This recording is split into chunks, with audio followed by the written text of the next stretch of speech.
សូមជម្រាបសួរដល់បងប្អូនសមាជិកា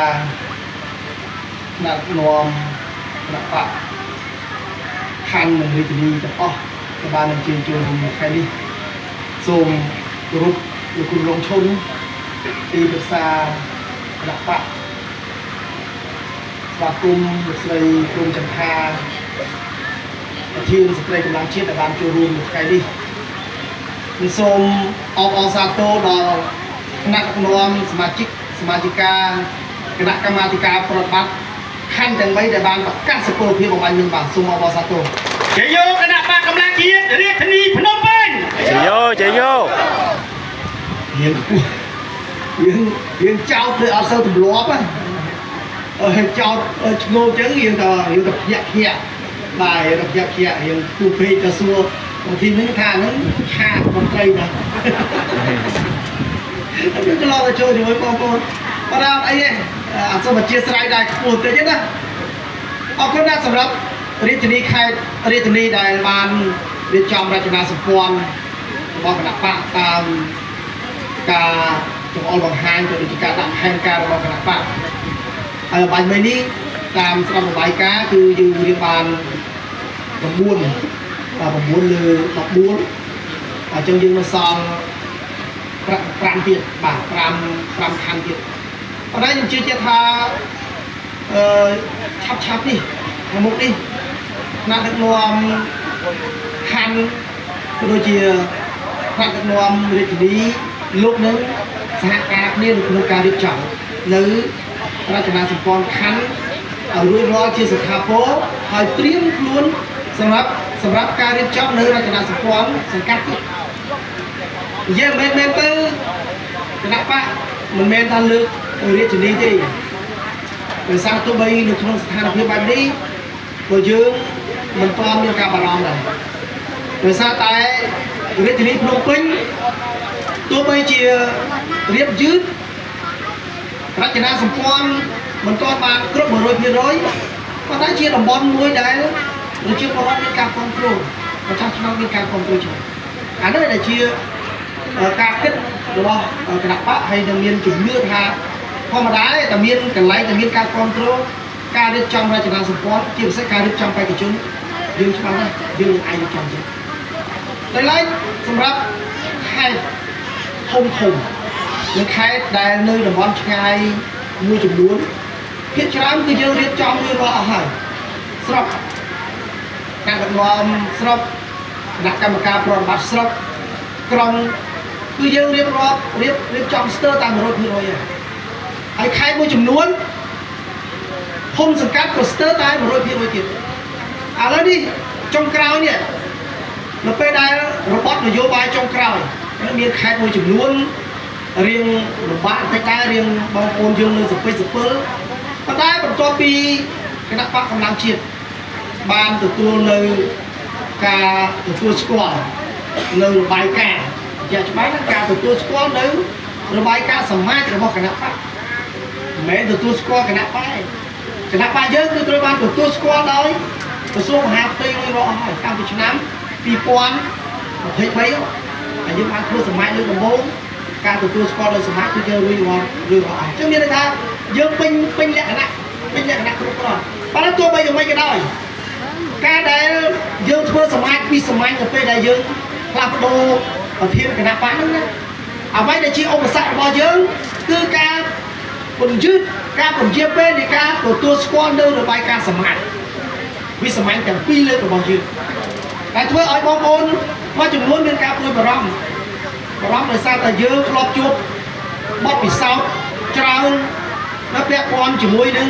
ការអាក់ខានមិនអាចចូលរួមការប្រកួតតាមបែបប្រជាធិបតេយ្យឬមួយក៏យើងធ្លាប់មានវិបត្តិចុងក្រោយឆ្នាំ2023ដែរគណៈបកភ្លើងទៀនមិនអាចចូលរួមការប្រកួតអញ្ចឹងនៅពេលដែលយើងជួបឧបសគ្គមួយណាយើងមានការបារម្ភរហូតដល់បងប្អូនយើងមួយចំនួនគាត់រាចិត្តហើយគាត់គិតថារក្សាភាពស្ងប់ស្ងៀមសិនណាចាំចេញសេចក្តីសម្រេចមកយើងគាត់ចូលរួមពេលដែលលទ្ធផលសមាជិកមកបងប្អូនខេត្តមួយចំនួនដែលជាខេត្តដែលគាត់ទទួលរងចាំគាត់បានចាប់តាមជួប ហើយការរៀបចំរចនាសម្ព័ន្ធរបស់យើងជាពិសេសការរៀបចំរចនាសម្ព័ន្ធឃុំសង្កាត់គឺកាន់តែលឿនច្រើនពីមុនទៀតដូច្នេះធ្វើឲ្យលទ្ធផលនៃការចូលរួមរបស់អ្នកប្រជាធិបតេយ្យកាន់តែច្រើនទៅហើយរហូតដល់ពេលនេះណាបងប្អូនខ្ញុំសូមបញ្ជាក់ថារចនាសម្ព័ន្ធរបស់គណៈបកបើសិនជាយើងមកនេះយើងរៀបចំរចនាសម្ព័ន្ធយើងរៀបចំបេក្ខជនសម្រាប់ចូលរួមក្នុងការប្រកួតបោះឆ្នោតយើងគេថាគិតពីនេះទៅ3ខែទៀតចុះគឺគណៈបកអាចដាក់បេក្ខជនអត់ទៅជាង1300ទៅ1400ភូមិសង្កាត់អានេះជាអ្វីដែលខ្ញុំចង់ជម្រាបបងប្អូនហើយយើងមិនមែនជ័យអួតទេបងប្អូនយើងនិយាយនៅអ្វីដែលជាការពិតហើយយើងក៏មិនចេះអួតនៅអ្វីដែលយើងមិនអាចធ្វើបានដែរដូច្នេះបងប្អូនបានដឹងស្រាប់ហើយថាការដែលយើងអាចរៀបចំរចនាសម្ព័ន្ធការដែលយើងអាចគៀងគោការគ្រប់គ្រងការដែលយើងធ្វើឲ្យគណៈបករបស់យើងមានប្រជាប្រិយភាពនេះមិនមែនជារឿងចៃដន្យទេការដែលយើងអាចមានលទ្ធភាពក្នុងអនាគតក្នុងការរៀបចំនៅបេក្ខជនសម្រាប់ចូលរួមការប្រកួតមិនមែនជាការចៃដន្យទេប៉ុន្តែគឺកើតឡើងអំពីការជឿជាក់របស់សមាជិកាអ្នកតស៊ូដើម្បីប្រជាធិបតេយ្យការជឿជាក់របស់ប្រជាពលរដ្ឋដែលស្រឡាញ់ប្រជាធិបតេយ្យដែលចង់បានប្រជាធិបតេយ្យនៅក្នុងប្រទេសកម្ពុជាមានជំនឿជឿជាក់ថាមានតែគណៈបកកម្លាំងជាតិទេដែលជាអ្នកបន្តទៅស្មារតីជាអ្នកតំណាងឲ្យអ្នកប្រជាធិបតេយ្យនៅក្នុងការបន្តការតស៊ូទៅថ្ងៃកម្ពុជាជ័យយោគណៈបកកម្លាំងជាតិជ័យយោគណៈបកកម្លាំងជាតិជាក្តីសង្ឃឹមតែមួយគត់របស់ប្រជាពលរដ្ឋខ្មែរអញ្ចឹងហើយបានជាការរៀបចំថ្ងៃនេះខ្ញុំលើកទឹកចិត្តបងប្អូនពិសេសរចនាសម្ព័ន្ធខណ្ឌដែលយើងទើបតែរៀបចំហើយខ្ញុំសូមលើកទឹកចិត្តឲ្យបងប្អូនទៅមានក្តីសង្ឃឹមឲ្យតែមានការព្យាយាមណាយើងនឹងរៀបចេញកន្លែងណាក៏ដោយការពិតខ្ញុំជឿជាក់ថានៅក្នុងតំបន់នីមួយៗណាតែតែមានបញ្ហាដូចគ្នាជាពិសេសគឺតំបន់ទីប្រជុំជននេះនៅក្នុងខេត្តទាំងខេត្តធំទាំងខេត្តតូចទោះបីជាតាមស្រុកយើងអាចរៀបចំបានល្អប្រសើរប៉ុន្តែនៅពេលដែលតំបន់ផ្សេងណាគឺលំបាកដូចគ្នាមិនងាយដូចគ្នាប្រឈមដូចគ្នាប៉ុន្តែយើងនៅតែរៀបចេញដោយសារអីសំខាន់ទៅលើស្មារតីនៃការទទួលខុសត្រូវនៅលើតំណាងស្រុកតំណាងក្រុងតំណាងខណ្ឌនីមួយៗឲ្យតែយើងមានការបដិញ្ញាចិត្តឲ្យតែយើងមានការព្យាយាមខ្ញុំជឿជាក់ថាអាចរៀបចេញប៉ុន្តែបើសិនជាយើងមានរចនាសម្ព័ន្ធហើយយើងដេកដួលយើងថាអូចាំប្រជាប្រិយថ្នាក់ជាតិទៅរងចាំសុំទោសរងចាំរាជធានីទៅជួយទៅខ្ញុំគិតថាមិនងាយរៀបចេញទេនៅតាមខេត្តក៏ដូចគ្នាដែរបើសិនជាគាត់ដាក់ការរំពឹងរងចាំតែខេត្តដើម្បីចុះជួយគឺមិនអាចបងប្អូនតែមានជំនឿណាថាបងប្អូនថាកន្លែងណាក៏យើងអាចរៀបចំចេញដែរឲ្យតែកន្លែងហ្នឹងនេះអ្នកប្រជាធិបតេយ្យទទួលបានការគ្រប់គ្រងលើកលែងតែការិយាល័យនៅតំបន់ហ្នឹងនៅក្នុងឃុំហ្នឹងនៅក្នុងសង្កាត់ហ្នឹងបោះឆ្នោតមិនដែលបោះឆ្នោតប្រជាពលរដ្ឋមិនដែលបោះឆ្នោតឲ្យអ្នកប្រជាធិបតេយ្យអានោះបងប្អូនទៅរៀបឲ្យទៅរៀបអត់ចេញណាប៉ុន្តែឲ្យតែបងប្អូនមានឃើញសម្លេចឆ្នោតមានការគ្រប់គ្រងអ្នកប្រជាធិបតេយ្យបងប្អូនទៅសង្ឃឹមឲ្យបងប្អូនជាជាង 100% គឺបងប្អូនអាចរៀបចំរចនាសម្ព័ន្ធចេញនៅទីនោះជ័យយោឋានៈដឹកនាំសមាជិកគណៈបកកម្លាំងជាតិគណៈបកកម្លាំងជាតិឈ្នះខ្មែរជាអ្នកឈ្នះទាំងអស់គ្នាខ្ញុំជឿជាក់ថាការនិយាយស្រួលទេប៉ុន្តែការអនុវត្តបានលំបាកហើយបងប្អូនទាំងអស់គ្នារាយការណ៍ប្រាប់ខ្ញុំថានៅក្នុងដំណាក់កាលនៃការតស៊ូរបស់យើងមិនមែនដំណាក់កាលឡើយដំណាក់កាលទីយើងជួបបញ្ហាលំបាកយើងជួបបញ្ហាឧបសគ្គណាយើងត្រូវបានគេដាក់សម្ពាធយើងត្រូវបានគេប្រមាថយើងត្រូវបានគេធ្វើទុកបុកម្នេញយើងប្រើចិត្តសាស្ត្រទៅបែបយ៉ាងពុះមិនឲ្យការតស៊ូដើម្បីប្រជាធិបតេយ្យរបស់យើងមានការលំបាកទៅមុខមិនស្រួលហើយបងប្អូនរាយការណ៍យ៉ាងនោះថាអូស្រួលណាស់បងប្អូនស្រួលណាស់លោកប្រធានអានោះក៏ខ្ញុំអត់ជឿដែរព្រោះនេះមានការពិតនឹងជាក់ស្ដែងគឺលំបាកណាស់ហើយយើងរងគ្រោះណាបងប្អូនរងគ្រោះសម្រាប់អ្នកប្រជាធិបតេយ្យនេះមិនមែនរងគ្រោះតែម្ដងទេគឺរងគ្រោះតាំងពីការកកើតការកំណើតមកគឺថាយើងមិនដែលស្រួលម្ដងណាទេដោយសារអីដោយសារតែការអនុវត្តគោលការណ៍ប្រជាធិបតេយ្យរបស់យើងអត់ទាន់ពេញលេញបើសិនជាប្រទេសមួយដែលមានការអនុវត្តគោលការណ៍ប្រជាធិបតេយ្យពេញលេញបងប្អូនមិនបាច់លំបាកប៉ុន្តែទោះបីយ៉ាងម៉េចក៏ដោយបងប្អូន ការតស៊ូរបស់យើងដើម្បីទាមទារលទ្ធិប្រជាធិបតេយ្យនេះណាមិនមែនជាការងាយស្រួលទេលទ្ធិប្រជាធិបតេយ្យមានន័យថាម៉េចប្រជាពលរដ្ឋជាម្ចាស់អំណាចមានន័យថាម៉េចអំណាចមានន័យថាផលប្រយោជន៍បងប្អូនខ្ញុំតែងតែនិយាយបងប្អូនអ្នកដែលមានអំណាចណាដែលក្រហើយរាប់តាំងពីក្រោមរហូតដល់លើមានអ្នកក្រហើយទោះបីជាមិនមែនជាមហាសេដ្ឋីក៏ជាអ្នកដែលរស់នៅក្នុងជីវភាពល្អប្រសើរជាងយើងធម្មតាដែរអញ្ចឹងហើយស្អីដោយសារតែគេមានអំណាចដោយសារតែគេមានឥទ្ធិពលគេមានផលប្រយោជន៍នេះគឺជីវភាពការរស់នៅដោយសេចក្តីសុខអត់ខ្វះទុកខ្វះក្រោយការរស់នៅដោយមានផាសុខភាពនិងមានម្ហូបអាហារគ្រប់គ្រាន់មានលទ្ធភាពឲ្យកូនរៀនសាលារៀនល្អមានលទ្ធភាពទៅមន្ទីរពេទ្យព្យាបាលល្អអានេះដែលជាផលប្រយោជន៍នៅក្នុងសង្គមប្រជាធិបតេយ្យដែលយើងតស៊ូដើម្បីប្រជាធិបតេយ្យរាល់ថ្ងៃដោយសារអីដោយសារតែសង្គមដែលប្រកាន់គោលការណ៍ប្រជាធិបតេយ្យពិតប្រាកដគឺជាសង្គមដែលផ្ដល់ផលប្រយោជន៍ឲ្យប្រជាពលរដ្ឋដែលផ្ដល់អំណាចដល់ប្រជាពលរដ្ឋនៅលើពិភពលោកនេះបងប្អូនប្រទេសដែលប្រជាពលរដ្ឋរស់នៅដោយសេចក្តីសុខជាងគេគឺប្រទេសដែលប្រជាពលរដ្ឋរស់នៅសេចក្តីសុខជាងគេគឺជាប្រទេសដែលកាន់គោលការណ៍ប្រជាធិបតេយ្យពិតប្រាកដប្រទេសដែលប្រជាពលរដ្ឋមានសេរីភាពមានសេចក្តីថ្លៃថ្នូរគឺជាប្រទេសដែលកាន់គោលការណ៍ប្រជាធិបតេយ្យពិតប្រាកដប្រទេសដែលប្រជាពលរដ្ឋដែលរស់នៅដោយសេចក្តីសុខតាំងពីកើតរហូតដល់ស្លាប់ដោយមិនបាច់ខ្វាយខ្វល់ទាំងអស់គឺជាប្រទេសដែលមានការកាន់គោលការណ៍ប្រជាធិបតេយ្យអញ្ចឹងហើយបានជាប្រជាពលរដ្ឋពិភពលោកប្រទេសណាក៏ដោយបងប្អូនទៅប្រៀបធៀបគុំថាប្រទេសដែលមិនកាន់លទ្ធិប្រជាធិបតេយ្យទោះបីមានសេដ្ឋកិច្ចទោះបីមានជាគេហៅថាជីវភាពល្អប្រសើរក៏នៅតែប្រាថ្នាថាប្រទេសខ្លួនឯងឲ្យជាប្រទេសដែលប្រជាធិបតេយ្យពិតប្រាកដតែសារប្រទេសប្រជាធិបតេយ្យមិនត្រឹមតែប្រជាពលរដ្ឋរស់នៅដោយសេចក្តីសុខមានកិត្តិយសមានសេចក្តីថ្លៃថ្នូរប្រទេសមួយដែលមានការទទួលស្គាល់ជាអន្តរជាតិប្រទេសមួយមានអំណាចអធិពលនយោបាយអធិពលយោធាអធិពលសេដ្ឋកិច្ចគឺប្រទេសជាទិដ្ឋានយ៉ាងហើយបានជាប្រជាពលរដ្ឋពិភពលោកនេះគេរៀបចំចូលរួមរៀបចំប្រទេសគេដើម្បីឲ្យមានលទ្ធិប្រជាធិបតេយ្យលទ្ធិប្រជាធិបតេយ្យនេះណាបងប្អូនយើងមិនបាច់ទៅប្រៀបធៀបនឹងប្រទេសគេទេយើងប្រៀបធៀបប្រទេសយើងនៅក្នុងតាំងពីអតីតកាលតាំងពីដើមតាំងពីចុងសម័យយ៉ាងថាសម័យអាណានិគមនិយមបារាំងរហូតដល់ឥឡូវទោះបីជាសង្គមយើងមិនទាន់ស្គាល់ស្អីដែលថាលទ្ធិប្រជាធិបតេយ្យពិតប្រាកដស្អីដែលថាលទ្ធិប្រជាធិបតេយ្យពេញលេញ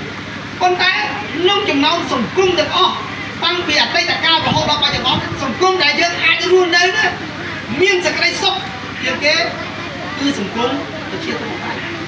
បងប្អូនឃើញរាប់តាំងពីសម័យចុងសម័យអាណានិគមនិយមបារាំងសូម្បីតែសម័យដល់សម្ដេចសម័យសង្គមរាជនិយមដែលប្រជាពលរដ្ឋរស់នៅមានជីវភាពល្អប្រសើរមន្ត្រីរាជការមានជីវភាពទូទាប្រជាពលរដ្ឋមានសិទ្ធិសេរីភាពប្រជាពលរដ្ឋរស់នៅក្នុងសេចក្តីសុខក៏សង្គមនឹងគឺជាសង្គមដែលកាន់នូវគោលការណ៍ប្រជាធិបតេយ្យដែរ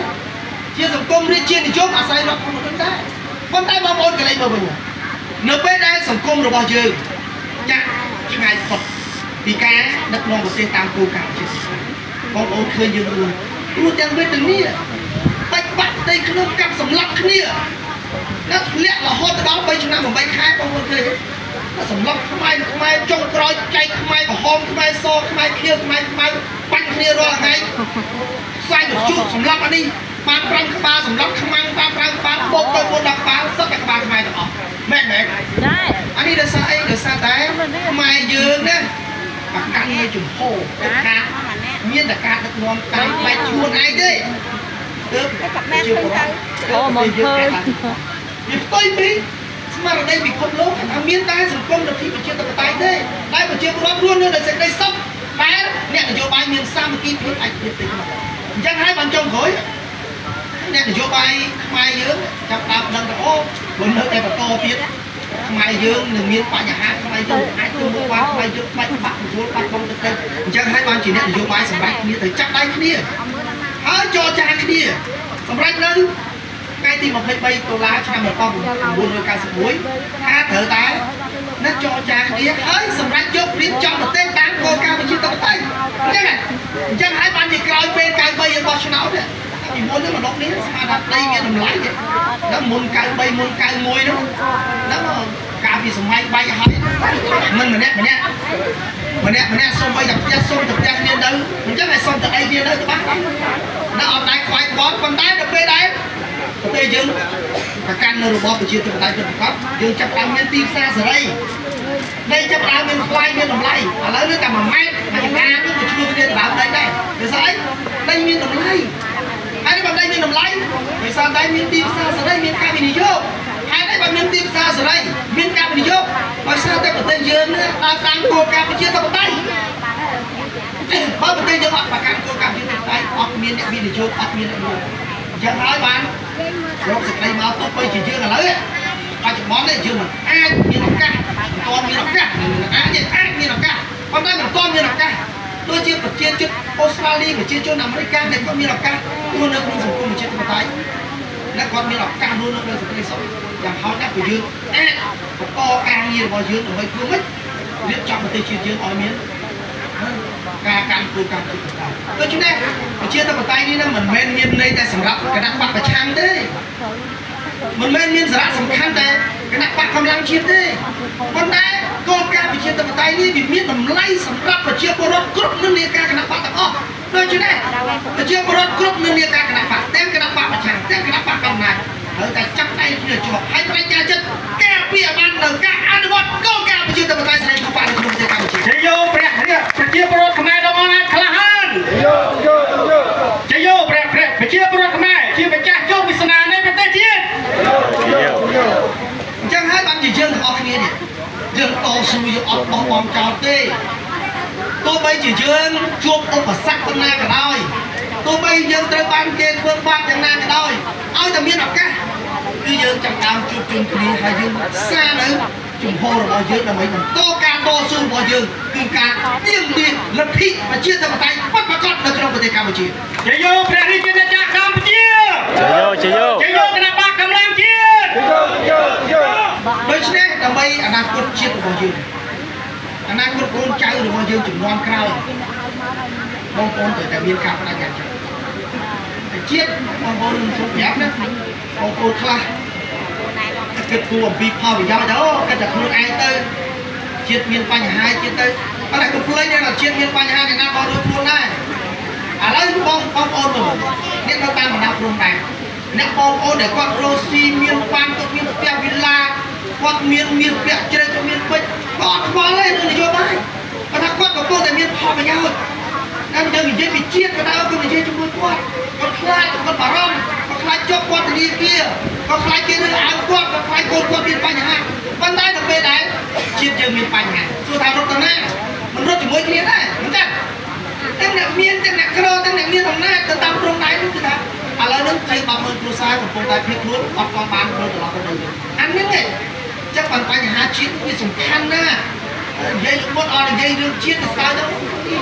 ចូលនិយាយទៅរឿងជាតិអត់គិតប្រឹងប្រែងរស់ស៊ីខ្លួនឯងអ្នករត់ម៉ូតូដុំសោះខ្លួនឯងអ្នកលំបោកសោះខ្លួនឯងអ្នករស់ស៊ីល្មមសោះចូលឲ្យនិយាយពីរឿងជាតិ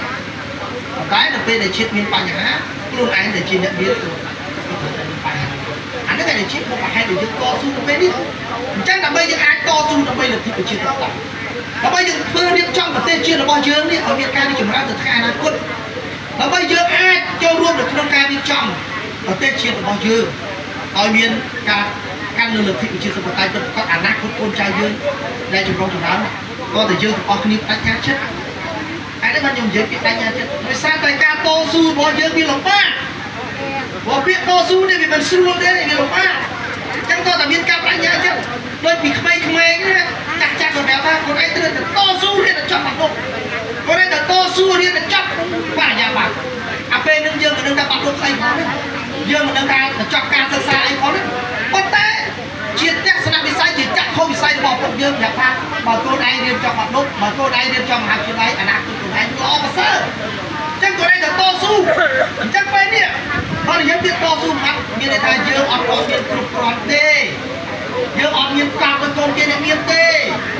ហើយយើងអត់មានបិទសម្ភារគ្រប់គ្រាន់ទៅកូនគេអ្នកមានទេយើងអត់មានសម្លៀកបំពាក់ល្អប្រសើរទៅកូនគេអ្នកមានទេអញ្ចឹងកូនត្រូវតែតស៊ូយើងចាប់ពេលកូនយើងចាប់កូនទទួលបានយ៉ាងណាមិញនទីប្រជាធិបតេយ្យដូចគ្នាដោយពួកខ្ញុំដោយលោកគ្រូ ដោយលោកស្រីព្រមយ៉ាងថាខ្ញុំមានឱកាសថាបងប្អូនមួយចំនួនខ្ញុំមានឱកាសទៅបរទេសជួបជាមួយដើរប្រទេសដែលមានលទ្ធិប្រជាធិបតេយ្យយើងដឹងថាជាពលរដ្ឋដែលទៅលទ្ធិប្រជាធិបតេយ្យប្រទេសដែលកាន់លទ្ធិប្រជាធិបតេយ្យคนមួយនៅដោយសេចក្តីសុខចឹងហើយបានជាយើងទាំងអស់គ្នានេះមកជម្រាបជូនបងប្អូនថាមានតែការបញ្ញាចិត្តការតស៊ូទេទើបបងប្អូនអាចទទួលបាននឹងលទ្ធិប្រជាធិបតេយ្យ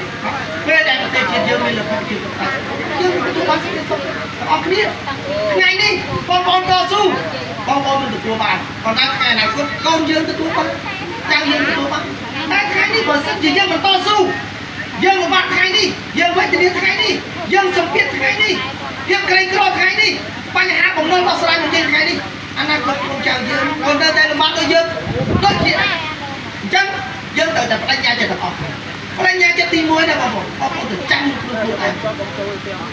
អ្នកតស៊ូដើម្បីប្រជាធិបតេយ្យមិនត្រឹមតែលំបាកទេគឺរងគ្រោះទៀតអញ្ចឹងក្នុងនាមយើងដែលយើងដាក់ចិត្តថាមកចូលរួមជាមួយនយោបាយណាដាក់ចិត្តតស៊ូដើម្បីជាតិណាគឺមុនគេបង្អស់គឺយើងត្រូវតែស្មោះត្រង់ជាមួយនឹងជាតិស្មោះត្រង់ជាមួយនឹងអ្នកតស៊ូដើម្បីប្រជាធិបតេយ្យយើងកុំស្មោះត្រង់តែពេលតែអូខ្ញុំចូលរួមខ្ញុំស្រឡាញ់ប្រជាធិបតេយ្យណាខ្ញុំចង់បានប្រជាធិបតេយ្យណាខ្ញុំស្រឡាញ់ជាតិណាស្រាប់តែផលប្រយោជន៍មកដល់ដោយសារខ្ញុំចេះដោយសារខ្ញុំកូនចេះដោយសារប្រពន្ធខ្ញុំចេះដោយសារតែប្តីខ្ញុំចេះអានឹងមិនមែនភាពស្មោះត្រង់នៃការតស៊ូដើម្បីប្រជាធិបតេយ្យទេពាក្យថាតស៊ូណាទោះបីជាផលប្រយោជន៍ដល់ក៏មិនបោះបង់ចោលការតស៊ូក៏មិនបោះបង់ភាពស្មោះត្រង់ដោយសារអានចឹងអញ្ចឹងបើយើងរងគ្រោះហើយស្រាប់តែយើងមិនស្មោះត្រង់ជាមួយអ្នកតស៊ូគេឲ្យបានផលប្រយោជន៍មកយើងទៅយកផលប្រយោជន៍លុយកាក់បន្តិចតួចទៅហើយជួនកាលអ្នកខាងណាបងប្អូនជឿចាប់ណាពេលដែលយើងនៅជាមួយគ្នាយើងរងគ្រោះប៉ុន្តែពេលដែលយើងទទួលបានផលប្រយោជន៍យើងទៅវិញត្រឡប់មកវិញធ្វើបាបគ្នាឯងទៀតអានឹងបាបណាបងប្អូនបាបមែនទេលោកយើងគិតមកភ្លេចថាយើងមោទនភាពណាប៉ុន្តែអាការបកមកធ្វើបាបបងប្អូនអ្នកតស៊ូដើម្បីប្រជាធិបតេយ្យគឺបាបហើយយើងត្រូវដឹងណាជួនកាលផលប្រយោជន៍តែគេយកមកឲ្យយើងណាអត់ដឹងថាផលប្រយោជន៍មកពីណាមិនដឹងថាមកពីប្រភពណាមិនមែនសុកយើងយកលុយយកទៅចែកមិនធម្មតាទេបងអញ្ចឹងតែគេឲ្យលុយយើងគេឲ្យរបស់យើងច្បាស់ជាគេគិតផលប្រយោជន៍ទេអញ្ចឹងឲ្យច្បាស់ខ្លួនឯងអញ្ចឹងដើម្បីយើងអាចបន្តការតស៊ូដើម្បីជាតិបានយើងកុំចូលរួមត្រេកតាអាជាមួយនឹងអ្វីដែលគេបានមានបានដោយសារតែគេផលប្រកេផលប្រយោជន៍ជាតិហើយយើងកុំខ្លួនឯងកុំទៅគេផលប្រយោជន៍ជាតិអានឹងយើងអត់ស្មោះត្រង់អញ្ចឹងការបដិញ្ញាចិត្តទី1ណាបងប្អូនដើម្បីយើងអាចតស៊ូទៅខាងយើងអាចតស៊ូទាមទារប្រជាធិបតេយ្យយើងអាចតស៊ូទាមទារសេរីភាពបានចាប់ផ្ដើមមុនទេគឺយើងត្រូវស្មោះត្រង់ជាមួយជាតិហើយនឹងស្មោះត្រង់ជាមួយនឹងអ្នកតស៊ូដើម្បីអានេះជាការបដិញ្ញាចិត្តទី1ការបដិញ្ញាចិត្តទី2ណាតាំងចិត្តតែចូលរួមនៅក្នុងនយោបាយតាំងចិត្តទៅចូលរួមនៅក្នុងការតស៊ូហើយរក្សាជំហរនឹងហើយរក្សាស្មារតីរឹងមាំគឺកុំខ្លាចតាំងចិត្តតែចូលរួមជួយជាតិកុំខ្លាចហើយពាក្យដែលខ្ញុំនិយាយថាពាក្យថាកុំខ្លាចពេលនេះណាខ្ញុំមិនមែនឲ្យបងប្អូនទៅប្រើប្រាស់អំពើហិង្សាទេខ្ញុំមិនមែនលើកទឹកចិត្តបងប្អូនទៅប្រើប្រាស់របស់របរឬក៏អាវុធដើម្បីបង្កើតហិង្សាទេបន្តតាំងជាមួយទៀតទេពាក្យថាដែលខ្ញុំចង់ឲ្យបងប្អូនកុំខ្លាចមានន័យថាបើបងប្អូនមិនធ្វើខុសបងប្អូននឹងគុំបើបងប្អូនធ្វើត្រូវច្បាប់បងប្អូនត្រូវតែគុំអានេះជាជំហររបស់យើងប៉ុន្តែណាឥឡូវបងប្អូនដោយសារតែការដែលដឹកនាំប្រទេសដែលកិច្ចការងារខ្លះបើយើងមិនយកគោលការណ៍ប្រជាធិបតេយ្យយកគោលការណ៍សេរីភាពប្រជាពលរដ្ឋពេលខ្លះយើងបង្កើននូវភាពអយុត្តិធម៌យើងអនុវត្តច្បាប់លំអៀងមិនស្មារតីអញ្ចឹងហើយធ្វើឲ្យប្រជាពលរដ្ឋខ្មែរមួយចំនួនណាស្គាល់តែភាពភ័យខ្លាចឥឡូវរាល់ថ្ងៃនេះខ្លាចរឿងខ្លះខ្លាចទៅរឿងខ្លាចតែសុំខ្លាចទៅអានេះជាបញ្ហាដែលយើងប្រទេសជាតិយើងកំពុងប្រឈមហើយបងប្អូនជឿទៅប្រទេសជាតិមួយដែលពោពេញទៅដោយប្រជាពលរដ្ឋដែលមានភាពភ័យខ្លាចប្រជាពលរដ្ឋនឹងប្រទេសអត់ខ្លាំងទេប៉ុន្តែប្រទេសដែលខ្លាំងគឺជាប្រទេសដែលមានប្រជាពលរដ្ឋដែលក្លាហានមិនខ្លាចជាយោប្រជាពលរដ្ឋខ្មែរដល់ឲ្យក្លាហានជាយោគណៈបកកម្លាំងជាតិជាយោកម្លាំងសាមគ្គីរបស់គណៈរដ្ឋមន្ត្រីសមាជិកគណៈបកកម្លាំងជាតិជាយោខ្លាចកន្លងមកបងប្អូនអ ទី1គឺពាក់ព័ន្ធជាមួយនឹងអត់ច្បាស់ខ្លួនឯងរាល់ថ្ងៃនេះខ្លាចអត់ដឹងថាខ្លួនឯងត្រូវឬខុសហើយប្រជាពលរដ្ឋខ្មែរភាគច្រើនណាចូលចិត្តខ្លាចមនុស្សជាជាងខ្លាចច្បាប់ទៅធំជាងគេមកអ្នកធំអ្នកតូចអ្នកក្រគឺត្រូវនៅក្រោមច្បាប់ដូចគ្នាទាំងអស់ហើយនៅប្រទេសគេនេះដូចនៅប្រទេសកូរ៉េសូម្បីតែប្រធាននាយកដ្ឋានគឺគេចាក់ដាក់ពន្ធនាគារដែរអាហ្នឹងគេហៅថាច្បាប់ប៉ុន្តែកន្លងមើលណាប្រជាពលរដ្ឋខ្មែរយើងអត់សូវខ្លាចច្បាប់ទេតែបើខ្លាចអីហ៎ខ្លាចមនុស្សហើយខ្ញុំលើកឧទាហរណ៍ចេះស្ដែងព្រោះខ្ញុំជួយចិត្តឲ្យបងប្អូនអាសាមញ្ញឥឡូវខ្ញុំជជែកគ្នាចេះរៀបឡើងម៉ូតូទៅកម្មសួរគ្នានៅខ្នងមានប៉ូលីសចរាចរណ៍អត់មែនអត់សួរចឹងបើដឹងតែអត់មានប៉ូលីសចរាចរណ៍ទាញម៉ូតូរយអត់បាច់ពាក់មួកអីមែនអត់ប៉ុន្តែបើគឺថាមានចរាចរណ៍ទោះបីអត់មួកមកចេញពួកគេពាក់ដែរមែនអត់ឥឡូវអានឹងខ្លាចច្បាប់ឬមួយក៏ខ្លាចមនុស្សយើងខ្លាចមនុស្សច្បាប់គេប្រាប់ថាពាក់បាត់ហើយតែពាក់មួកដើម្បីការពារសុវត្ថិភាពខ្លួនឯងផងដើម្បីគោរពច្បាប់ប៉ុន្តែយើងម្នាក់អត់ព្រមគោរពច្បាប់ប៉ុន្តែត្រូវខ្លាចប៉ូលីសឥឡូវបើយើងពាក់មួកធម្មតាយើងជិះកាត់ប៉ូលីសយើងពួតដាក់ប៉ូលីសដែរយើងចាប់យើងណាប៉ុន្តែបើសិនជាយើងអត់ពាក់មួកណាទោះបីយើងជិះកាច់ក៏ប៉ូលីសតាមចាប់ដែរមែនតែដូច្នេះអានឹងយើងត្រូវច្បាស់ខ្លួនឯងចាប់ពីថ្ងៃនេះទៅមុខហើយច្បាស់ខ្លួនឯងថាយើងគឺជាប្រជាពលរដ្ឋដែលរស់នៅក្នុងសង្គមប្រជាធិបតេយ្យយើងគឺជាប្រជាពលរដ្ឋដែលមានរដ្ឋធម្មនុញ្ញការពារយើងច្បាប់ការពារយើងរដ្ឋធម្មនុញ្ញចែងច្បាស់ថាប្រជាពលរដ្ឋខ្មែរគ្រប់រូបមានសិទ្ធិដូចគ្នានៅក្នុងការចូលរួមនយោបាយចូលឈ្មោះឲ្យគេផងឆ្នោតឬក៏បង្កើតគណៈបកនយោបាយអានេះគឺជាស្មារតីនៃច្បាប់ចុះបើយើងគ្រាន់តែចូលរួមនយោបាយយើងគ្រាន់តែនិយាយរឿងនយោបាយត្រូវបានគេគម្រាមកំហែងត្រូវបានគេសម្លុតដែរហើយបន្ទាប់មកយើងខ្លាចឲ្យហ៊ានតវ៉ាយើងឲ្យហ៊ាននិយាយជាមួយទេអានឹងគឺយើងមិនអាចចូលរួមក្នុងការតស៊ូបានទេអាហ្នឹងចឹងដូច្នេះដើម្បីឲ្យអាចយើងតស៊ូដើម្បីប្រជាធិបតេយ្យបានក៏តែយើងតស៊ូរហូតដល់ពេលវេលាមួយនិយមនៃលទ្ធិប្រជាធិបតេយ្យគឺជាប្រទេសដែលប្រជាពលរដ្ឋសង្គមប្រជាធិបតេយ្យគឺជាប្រទេសដែលអ្នកមានអំណាចគោរពប្រជាពលរដ្ឋអាហ្នឹងបានសង្គមប្រជាធិបតេយ្យដូច្នេះប្រជាពលរដ្ឋខ្មែរទាំងអស់ជាពិសេសអ្នកតស៊ូដើម្បីប្រជាធិបតេយ្យតាំងចិត្តមកបើយើងមិនខុស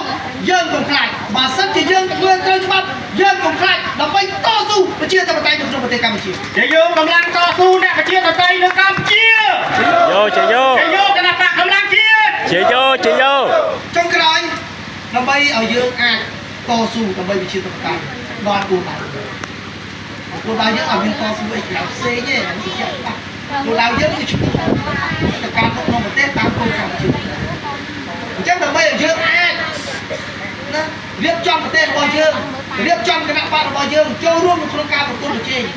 ទាមទារឲ្យមានការរៀបចំនៅលទ្ធិប្រជាធិបតេយ្យសេរីចុងក្រោយយើងត្រូវមានការបដិញ្ញាចិត្តគឺការលះបង់ហើយតែមានការលះបង់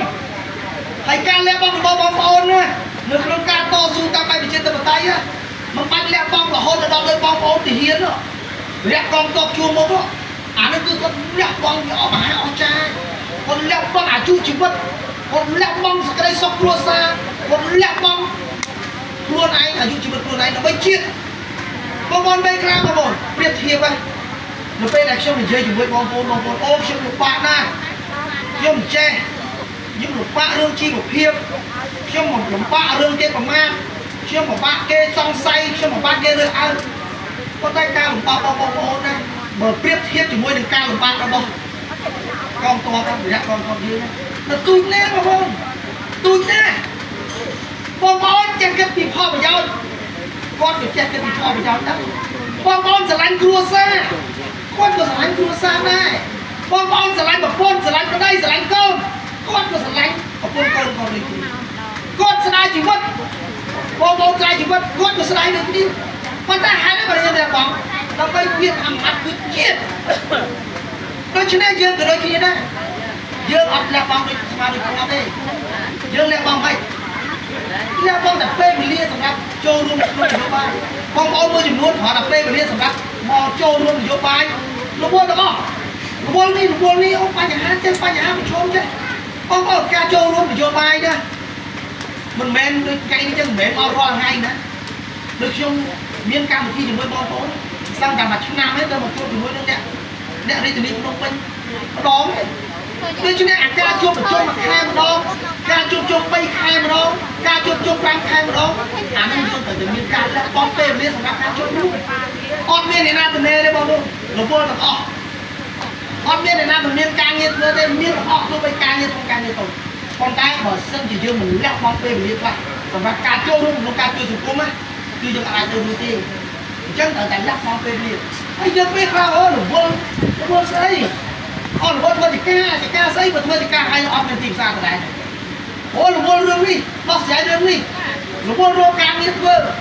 nó càng như thưa mà càng như bạch hảo trong con này anh nói mà sân chỉ dân chơi luôn là nó tỏ sai bài nhà chị nhưng chúng nãy quay về ra tỏ sai bài nhà chị anh nói cốt nó bao giờ dương anh vừa oi tìm ra oi tìm ra cả sự cảm làm lại dương anh vừa oi nhẹ ca nhận là tôi chỉ ca mà co miếng bạch hại anh nói chỉ ca là con về liền rồi tin rồi lẹ bom tivi nữa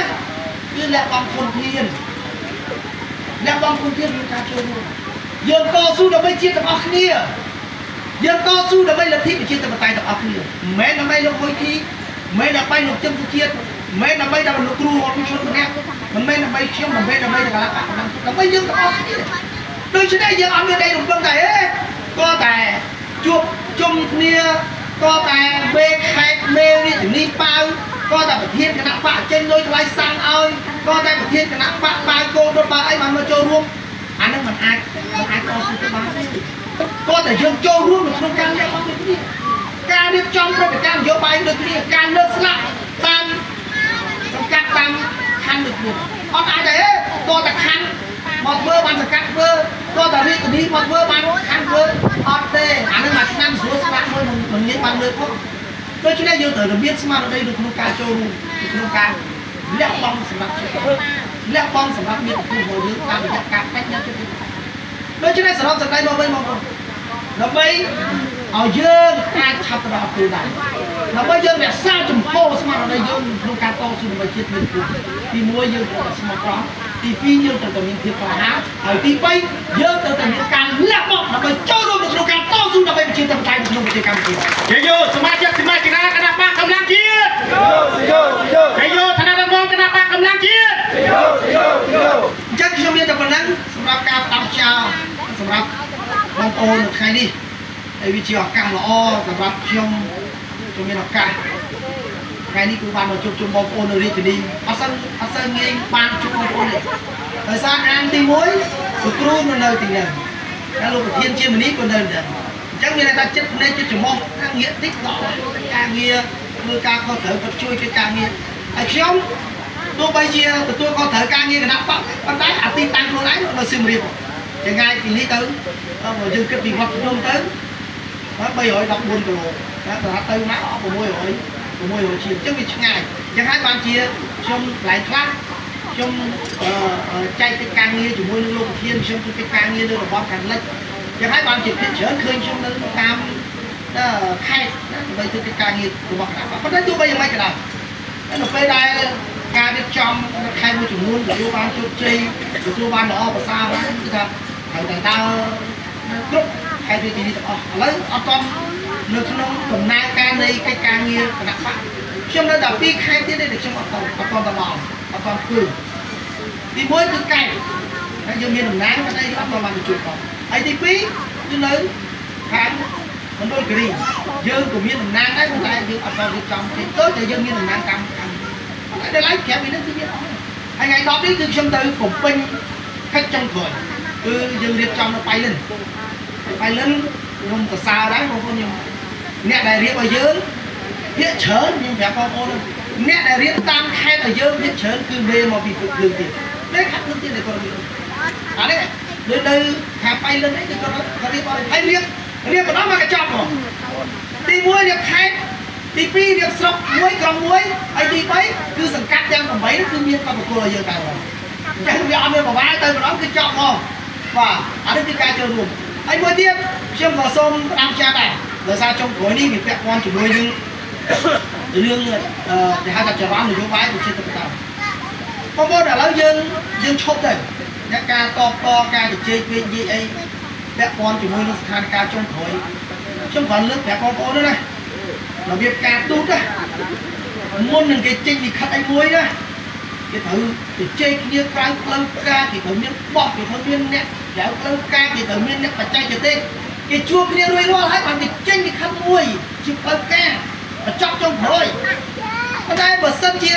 ចូលនៅក្នុងលក្ខខណ្ឌសម្រាប់ចុងក្រោយនេះណាខ្ញុំអត់បកស្រាយទៀតទេលិខិតនេះទី1គោលដៅទី1គឺចេញមកទៅចង់រុញយើងជាអ្នកវិជាធិបតេយ្យឲ្យដល់អញ្ចឹងមានន័យថាបើល្បែងគេហៅមិនរេចាញ់ល្បែងអុកណាមិនរេចាញ់ហើយទី2បង្កើតភាពសពេចសពើខណៈដែលចរន្តនៅពេលដែលកម្លាំងជាតិទទួលបានការទទួលស្គាល់ពីក្រសួងមហាផ្ទៃចរន្តចូលរួមខ្លាំងណាស់ទេអញ្ចឹងត្រូវចេញអានោះមួយដើម្បីឲ្យសពេចសពើថាអូទីទៀតមានការជជែកមានការរួមគ្នាដាក់បាក់កម្លាំងជាតិសូមចាត់បងប្អូនយើងអត់បោះចោលទេការរួមការប្រម៉ែប្រមូលដាក់យើងទៅដែរប៉ុន្តែគណៈបាក់កម្លាំងជាតិក៏អត់ខ្លាចឲ្យតែឲ្យរែកគឺរែកយកមកបងប្អូនអត់ជយោគណៈបកកម្លាំងជាតិជយោថ្នាក់ដឹកនាំសមាជិកសមាជិកគណៈបកកម្លាំងជាតិហើយទី2ទៅព្រៀបធៀបចែករវាងភ្លើងទៀនគាត់ប្រគល់ឲ្យគណៈបកមួយតែគាត់ជ្រើសរើសខ្ញុំអត់ចង់និយាយភ្លើងទៀនព្រោះប្រគល់នៅក្នុងភ្លើងទៀនចង់និយាយចឹងមិនដែរខ្ញុំត្រូវចេះស្ដាប់ដល់ពេលដែលព្រោះពេលសកម្មឲ្យទៅគណៈបកមួយរវាងគេថាប្រគល់គណៈបកមួយហើយនឹងសកម្មស្ម័គ្រចិត្តមកគណៈបកហ្នឹងវាប្រៀបបីដូចជាបន្លែមកគេហៅថាបន្លែដែលមានផ្លែឈើដែលមានរសជាតិមកកាច់ច្រែងចឹងណាឥឡូវនេះគេធ្វើអ្វីដែលគេប្រឹងរាល់ថ្ងៃគេប្រឹងទប់ធ្វើម៉េចឲ្យតែសល់ខ្លះគោលដៅតែប៉ុណ្្នឹងទេប៉ុន្តែកម្លាំងជាតិអត់ទេកម្លាំងជាតិប្រមូលបានប៉ុណ្ណាយើងយកប៉ុណ្ណឹងដោយសារអីដោយសារតែយើងប្រកាន់នូវគុណធម៌នយោបាយយើងចង់លើកទឹកចិត្តបងប្អូនដែលជាអ្នកតស៊ូស្មោះត្រង់ជាមួយជាតិជាមួយគ្នានោះអញ្ចឹងបងប្អូនមានលទ្ធភាពមកវិញណាគឺមកប៉ុណ្្នឹងយើងអត់បង្ខំបងប្អូនទេប៉ុន្តែអ្វីដែលសំខាន់ណាគឺកម្លាំងជាតិមានកម្លាំងមួយទៀតគឺយុវជនដែលចូលរួមជាមួយនឹងការដាក់អញ្ចឹងយើងឃើញពីគេធ្វើមិនប្រាំងខែទៅវិញឲ្យសល់អាក្របចុងក្រោយហ្នឹងសល់បានប៉ុណ្ណាគេទៅជីចាយបានយូរតិចហើយយើងអត់ទេយើងជាអ្នកគណៈគុណធម៌យើងប្រមូលបងប្អូនយើងមកបានប៉ុណ្ណាជាការស្ម័គ្រចិត្តរបស់បងប្អូនយើងបងប្អូនណាក៏មិនមកអានោះរឿងផ្សេងខ្លាំងខ្លាំងយើងទៅប្រកាន់ទ្រឹស្ដីមួយណាបងប្អូនចាំមិនទៅថ្មីមកមែនទេតែចាំអត់ទៅថ្មីមកទេមិននៅតែចាំថ្មីពីគ្រាអន្តរការអញ្ចឹងយើងទៅបន្តឱកាសជាពិសេសយុវជនដើម្បីត្រៀមឈរខ្លួនជាបេក្ខជនខំសង្កាត់ទៅឆ្នាំ2027ជយោយុវជនគណៈបកកម្លាំងជាតិដ៏ងាយក្លាហានជយោស្ត្រីកម្លាំងជាតិដ៏ងាយក្លាហានជយោគណៈបកកម្លាំងជាតិបាទអរគុណបងប្អូនខ្ញុំសូមចូលរួមបណ្ដឹងហើយជាចុងក្រោយខ្ញុំសូមអរគុណសម្រាប់គណៈដឹកនាំរាជធានីដែលបានរៀបចំកិច្ចប្រជុំនេះដល់ឱកាសឲ្យខ្ញុំនិងគ្រូទីពឹក្សាបានចូលរួមសម្ដែងសម្ដារជាមួយបងប្អូនហើយអរគុណ